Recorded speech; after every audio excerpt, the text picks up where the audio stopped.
Farhan, how do you see journalism in 15 to 20 years? It's a big question. I think it's more transparent. I think it's fully open. It is more of a two-way dialogue.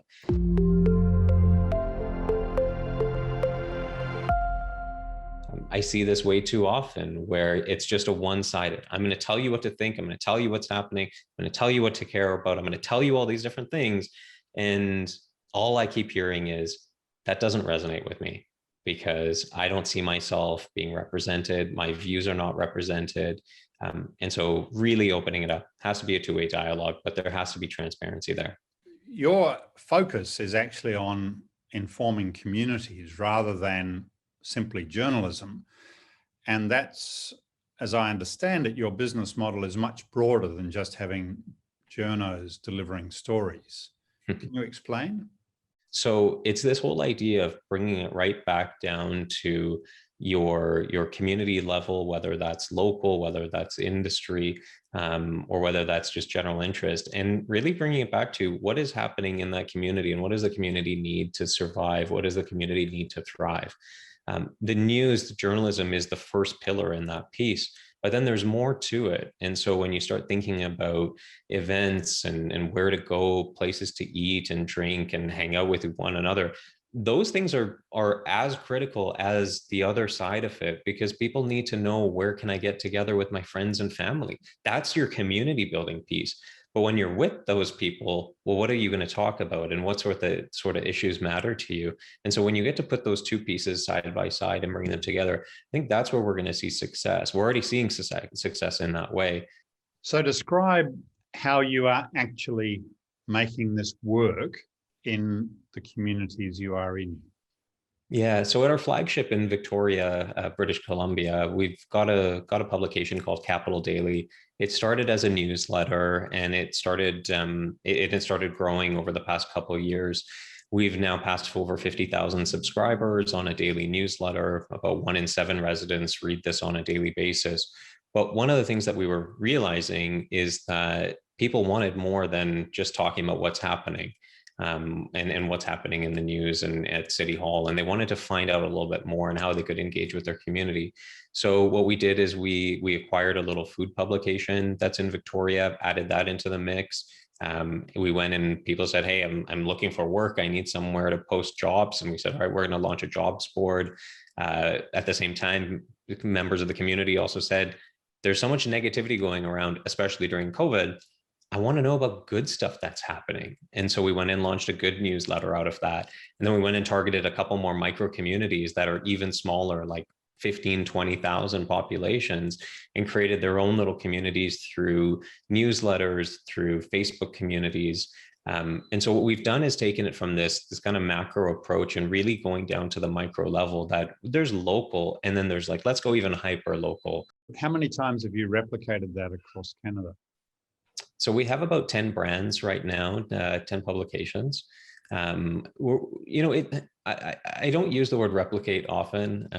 I've seen it happen way too much before, this cookie cutter approach, where you take one thing and you literally just copy paste it everywhere. And the one thing that we've known for a long time is that every community is different. They're completely unique. There are a lot of the same sort of things, probably 75, 80% going to be the same. Everyone has their same needs, same Maslow's hierarchy of needs in that way. So there's things that they want to know, and there's things that they expect. But then there's a big chunk of it that is completely unique to each of them that we really focus on. So it's not at all a replication.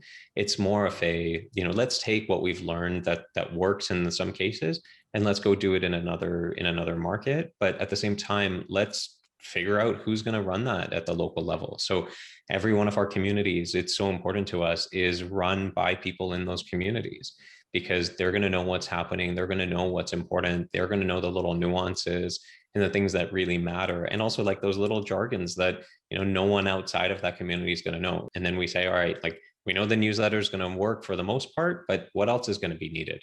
In some cases, there might be a podcast that's wanted. Maybe they want events. Maybe they want in-person events instead of virtual. So there's so many different pieces to it. So have you got a very wealthy benefactor? How is this funded? Yeah, so my partner, Andrew Wilkinson, he is someone who has always believed in local, always believed in journalism, but always believed that there was a better way to do it. And so what we've been able to do in that way is really get that seed funding in order to get things off the ground. But our goal is to take every brand to sustainability within 12 months. And so what we do is we go after community partners and we say, if you believe in the community, if you believe in the success of the community and the future of the community, then the best way to help the community is to come on board with us. It's not crazy expensive. It's probably the best bang for your buck. You're not spending on things like Facebook and Google. You're spending with a local company, and it's probably going to be a hell of a lot cheaper than it is with the traditional local newspaper. And with Capital Daily in Victoria, what's your you've been operating? Did you say for a year? Capital Daily's been around for about 2.5 years, but it really started to change and take off late last year, late 2020. And what's your circulation? So we've got about just over 50,000 subscribers now, and in the population of about 350, 400,000. Has the competing traditional newspapers suffered because of that? Are they 50,000 subscribers down? Nah, you know what's interesting about what we do, in fact, is like because it's newsletter based, and it's heavy original content that goes into those newsletters. But we're definitely in the place that we don't shy away from covering and talking about other outlets. That if they've got a great story and they've published something, we're going to point to it and link to it and make sure that people know it, and we'll call them out on it and say, here's a really good piece. You should read this. I like to ask people, tell me about yourself in a one sentence. And so generally what you would say is, hi, my name is so-and-so. I live here, I work here, and these are the things that I'm interested in. And I always come back to that, that first bit is it, my name is this, I live here. There's your identity right there. That's the first thing that you care about because you're interacting with it on a daily basis. What's happening around you matters so much more than almost anything else. And so you care about it. And we see it in open rates. One of our smaller communities, I think we're about 4,000 or 5,000 in a population of about 40,000, 50,000. Our open rates are about 80% to the newsletters we send. And it just keeps telling us more and more that people, not just they want this, but they need this. They're yearning for this. They're not getting this anywhere else. I've heard way too often in my past history that, what you're doing, how is it different? I can get this somewhere else. Oh, something's paywalled. I'll go find a way to read it somewhere else. The news of the day is the same almost every other outlet. Every outlet's covering the same sort of thing. And so what we try to do is really say, what we do, you cannot get anywhere else.